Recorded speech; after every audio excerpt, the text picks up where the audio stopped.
Alright folks, chapter 13, here we come. This is going to be the Gothic Europe north of the Alps. Okay, so north of the Alps that are just, well, north of Italy in particular. So everything on the northern side of those Alps. And that's often what we deem as, Northern Europe in regards to the artwork that we're moving into. There are three really main factors that we're going to see throughout this Gothic period.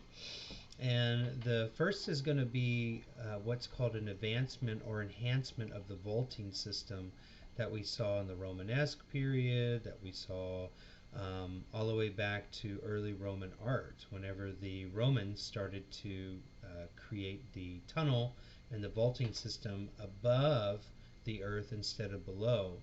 And a lot of the main architectural structures that we saw during those times were using this vaulting system, and how the vaulting system became enhanced to the point of these convergent vaults, which creates the groin vault, and then a continuous vault all the way around, which creates the hemispherical structure that they use in the Pantheon. So we've just discussed Romanesque, and now we're going to see how some of these post-Romanesque techniques are going to be categorized in this Gothic period. So we're going to be talking about the vaulting. And the vaulting of the ceilings has a very specific name, and it's called rib vaulting. All right? And the rib vaulting is going to have what are called pointed arches. So it's going to be the combination of these ribs, where it looks like these skeletal ribs that are on the inside of these vaulting systems, where they converge, which would be where the groins converge of two different vaulting systems. And then they're not only going to connect in this ribbed-like pattern, but they're also going to be pointed. And that pointed archway is going to be very synonymous to this Gothic period. So it's very much about drama and emotion, all right? And the Gothic period is going to be heavily weighted on emotion. And that's going to be really what signifies this Gothic period, because there's an emphasis in some of the artwork in the manuscripts and such that we've seen leading up to this point, where it's very much about an emotional presence, and with one is emotional in connection to biblical parables and stories, there's more of a personalization behind it. So instead of it being logical or rational or equiposed, is they really emphasize this element or this energy of emotion, and the Gothic period is really going to emphasize that. There's also going to be the use of the stained glass. Stained glass is going to be invented and placed within these abbeys and cathedrals to give a sense of colored illumination.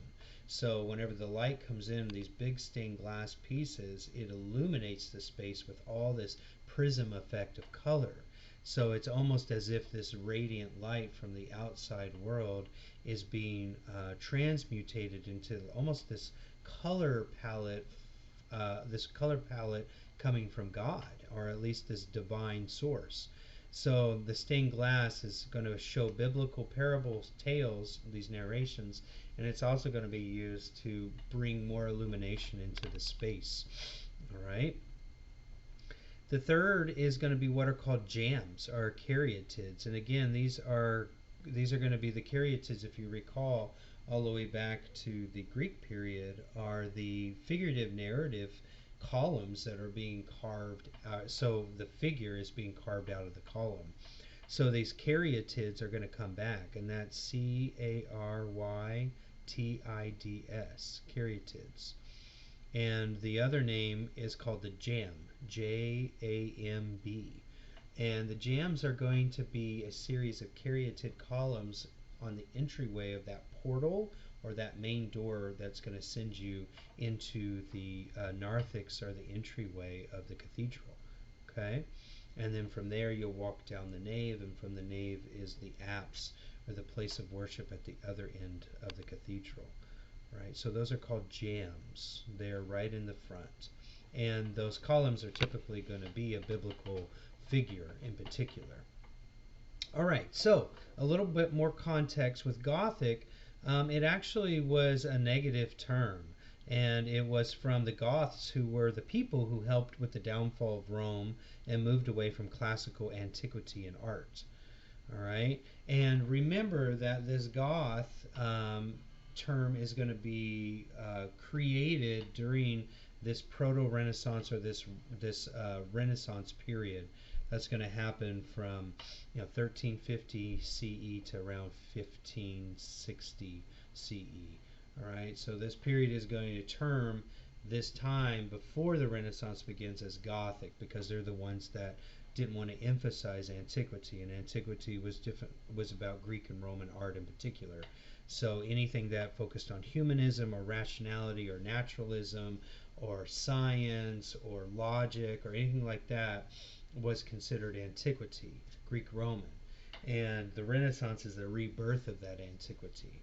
So in the Renaissance, they termed the time prior to the Renaissance, in this medieval period, this high medieval period, as Gothic.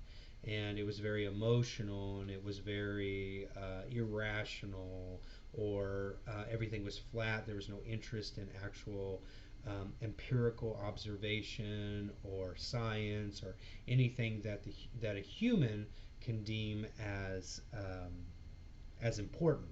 And during this time, the Gothic period and the medieval period, it's about not what humans see as important, but what as God sees as important. So that's going to be shifting into the Renaissance later, and all of this Gothic kind of emotional stance on things is going to be slowly removed. This period is considered the most anti-classical period during the medieval, so kind of like a high medieval period or late medieval period. And it's the time between classical antiquity, like I mentioned, Greek Roman, and the Renaissance, which is going to be around 1350, 1400 CE. But modern art historians today don't think that this word is actually bad, Goth period. It's not actually bad. There's a lot that is developing during this Gothic period that is very important, and that's the three that I just mentioned: the enhancement in the vaulting ceilings, having them rib vaulted as well as pointed arches, as well as the use of stained glass and these jamb caryatid sculptures, which are engaged columns with the carved figures in them, and the carved figures will be biblical people, biblical examples. So let's take a look in a book. The first that we're going to look at three pieces of architecture to describe the rib vaulting. The first is Saint Denis, the second is Chartres, and the third is Notre Dame.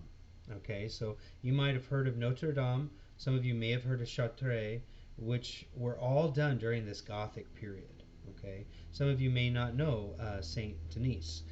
So that's going to be figure 13.1, which is the exterior, and you can see how large and elaborate these structures are starting to become.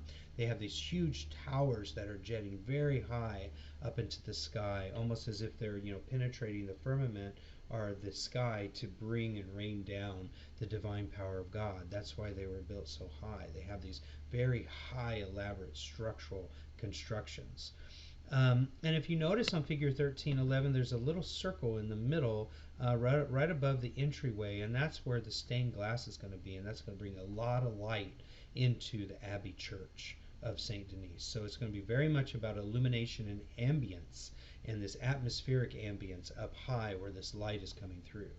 Okay, and if you look down low, you can see the dark kind of archways in the bottom center, and then left and right adjacent to that. Those are the jambs, all right? So those are the entryways. And a good point of contrast you should be able to do is looking at the Viking church staff, the staff church, and how it was the combination of the interlaced abstract patterns and the abstract animals outside of the portal. And it's kind of the same concept, except not these old non-Orthodox Christian themes. It is now going to be these Orthodox Christian themes on the outside as you enter into the portal or the doorway that takes you into the entryway or the nave of the church. Okay, so it's the same concept, but it's a little more orderly and a little more focused on biblical figures, and it's going to be your entryway into the church. All right. So if we look on the inside of St. Denis, you see 13.1, and what we have is the rib vaulting. This is a good example of the rib vaulted ceilings. You can see it looks like a series of a whole bunch of different ribs that are overcrossing one another, and they're coming down onto the capitals. And if you look at the capitals are sometimes the Corinthian, sometimes that composite capital that we saw during the Roman period. All right, but one thing that's very distinct about these columns is they're super, super thin. So it's all about emotion and this tension between emotion, where you have all of this incredible, grandiose rib vaulting in the archways, but then you have these really cylindrical columns.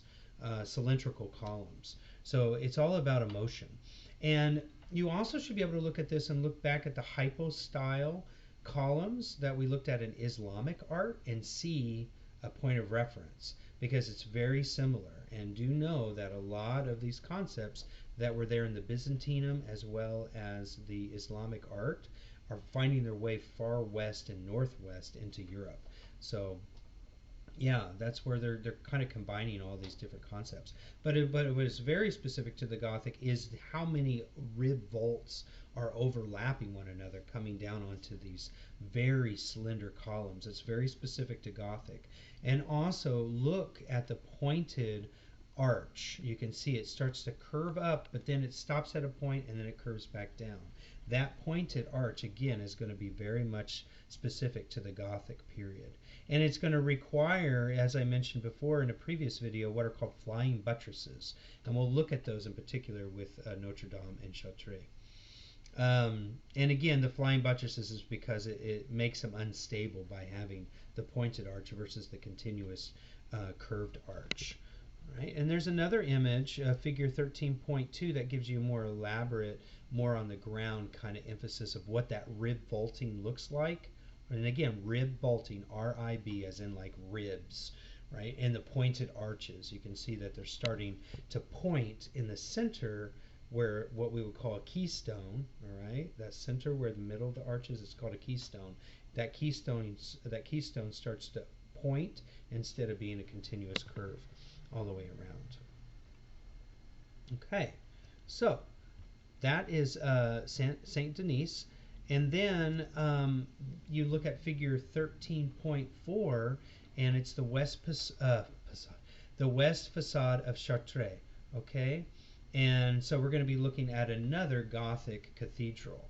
And you can see again that huge circle there in the middle, and that's stained glass. And all in the smaller windows below it that are more rectilinear nature with a slight curve on top, those are going to be stained glass as well. And all that light is going to come through the use of that stained glass. So it's going to illuminate the biblical tales in the more rectilinear stained glass, and then some of the different biblical parables in the large circular, what's called the rose glass that's in the middle of Chartres there. Okay, so let's start taking a look at more of Chartres. If we see figure 13.5, that's going to be the entryway, or the jamb, J-A-M-B. And if you zoom in and you also look at figure 13.6, you can see the caryatids, which are the columns. And figure 13.6 is going to be the caryatids of the Old Testament figures. All right? And these Old Testament figures have different patterns and symbols that represent who they are. So if you look below, like the two to the far left, you can see the patterns from the rest of the engaged column has a different pattern underneath their feet. All right? And that represents that specific individual from the biblical text. All right, so the caryatids are going to be biblical figures. They're going to be within that jamb, which is figure 13.5, and they're going to be a diagonal jamb that leads to the entryway or the doorway that you would open to get into the cathedral. All right, so they're very much about the framework of the entrance into the cathedral. All right, so that's Chartres. And then we have, let me get you to Notre Dame. Oh, I'm sorry, real quick. If you look at figure 13.9, you can see the distinction between the semicircular um, uh, rib vaulting and then the pointed with arches. So be able to differentiate and look at those two diagrams and see how expansive and elaborate the pointed arch, groin arch system is becoming for this Gothic period. It's a really great example. Then figure 13.10 is Notre Dame. And again, we have that huge stained glass there in the center, right in the middle. The gem is right below that, the entryway, and also on the other side where the large towers are. But one thing that's very distinct about this figure is for the first time we're seeing the flying buttress. So the flying buttress are those exterior skeletal systems on the far right of figure 13.10. And you can see they're like they're consistent segmentations of this exterior arch that's coming out off of it, almost like there's water flowing off of the building. And the reason, again, those are there for structural integrity. When they start making these different vaulted ceilings with the rib vaulted and the pointed arches, that requires an exterior support, which is called the flying buttress. And again, flying, as of the word flying, and the word buttress is Butresses, flying buttresses. And these are required to keep the walls of the cathedral held, because when they built it with a point in the archway, it lessens the structural integrity of the walls, and it could collapse or easily break. So those exterior buttresses, those flying buttresses, are to keep that wall held into place. All right, and you can see figure 13.11 is a cutaway view of what a high Gothic cathedral interior would look like. It has such high rib vaulted ceilings to allow more ambience and more illumination coming from the stained glass. But you can see to the far left of that diagram is a breakdown of how the flying buttresses are used. All right. And then there's also an aerial view of 13.12 of Chartres, which shows you those flying buttresses as well, to the very far end towards the aerial view and photography of Chartres. All right, let's see how we're doing on time. Oh, we're looking pretty good. There's another interior view of Chartres on 13.4. I want you to be able to see that and see how magnanimous and high ceiling these rib vaults are, and how much ambience and space is there in Chartres. Okay, be able to look at that and be able to know that this is a rib vaulted system. Now let's take a look at some stained glass. Figure 13.6. We have a piece of stained glass which is actually showing the secular framework and construction of Chartres. It's showing them preparing and carving down the material, the stone material, to build the cathedral. So not only is the stained glass showing the depiction of biblical tales, which we'll see here in just a sec, but it's also showing the secular masonry and stone masonry and sculpting requirements for the building. And the reason that they're showing that is because the work done for the development of this cathedral is considered spiritual and divine as well. It's no different, because the works and the acts are dovetailed for the construction of a holy spot, in this case the Chartres Cathedral. And you can see the jamb being designed there to the far right of figure 13.6. So all of those engaged jamb columns of the biblical figures are being designed by the sculptors and Freemasons and stonemasons before they get put into place.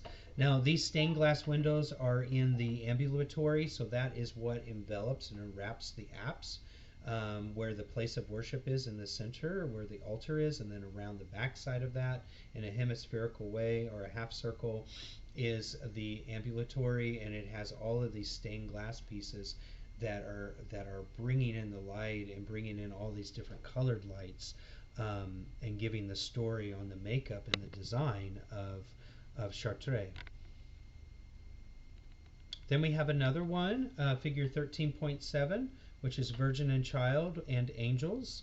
And you can see that this is in in Chartres as well.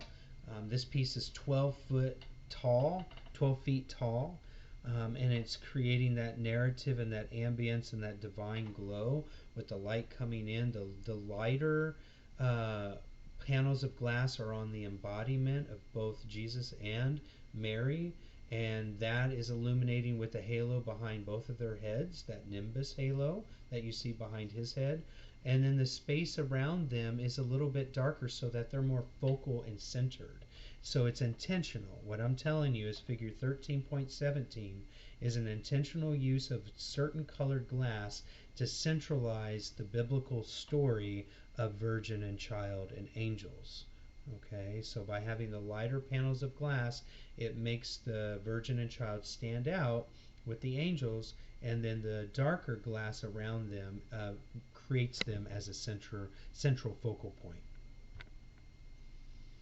Then you have figure 13.18, and that's the rose window that's on Chartres as well. And remember, all of these, Saint Denis, Chartres, and Notre Dame, all had these large rose windows. And we call it rose window because all of the different biblical stories within these quote-unquote petals of glass make up this larger kind of rose-like pattern. But within all of those different little segmentations of glass in the big circular part, in between all the black spaces, and you have the glass where it's a different biblical story or a series of patterns and symbols and designs that relate to that biblical story.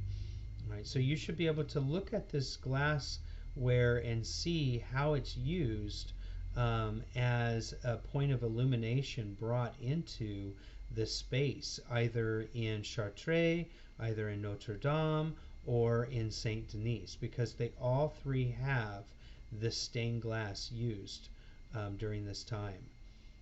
All right. Now I do want to end with some sculpture, and I want to show you that there is an attempt to show some level of realism, even though it looks abstract. And the example that I want to show you is figure 13.52, what is called the Pietà. And this is a piece of sculpted artwork coming out of Germany during this Gothic period, and it seems a little obtuse or slightly abstract because the body of Jesus upon the lap of Mary seems very distorted and disjointed and almost out of proportion. But you got to recall the age and the cadaver and the naturalism of what happens to a regular body after it's been killed becomes very gaunt, shrunk, and almost emaciated, right? What is. And so this depiction in 13.52 is supposed to give a sense of emotional realism of what happened between the bodies of Mary and Jesus after the crucifixion.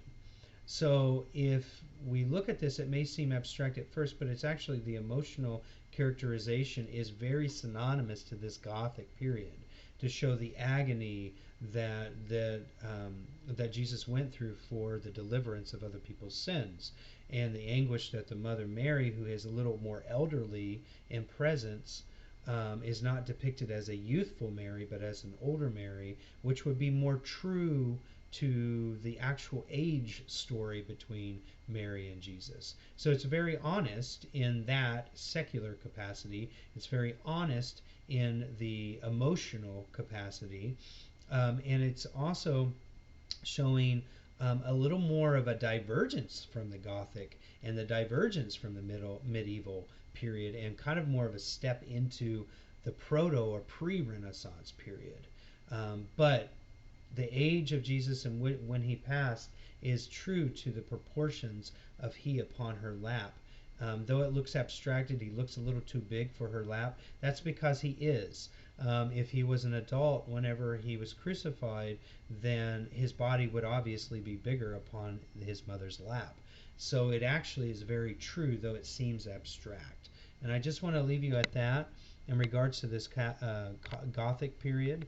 And so be able to look at how they enhance the vaulting system using the rib vaults with the pointed arches be able to describe the importance of the stained glass in the cathedrals, both biblically and for illuminated reasons in the atmosphere, be able to explain what the jamb is and the caryatids and how they were biblical representations, Orthodox Christian themes in the caryatids, and also be able to understand how the sculpture is starting to move from this emotional stance from biblical stories into what we're going to slowly discuss about the Renaissance in chapter 14. So it's kind of a segue piece, that pietà that we just talked about. All right, I'll leave you at that, and then I'll get chapter 14 up for you as well. Take care.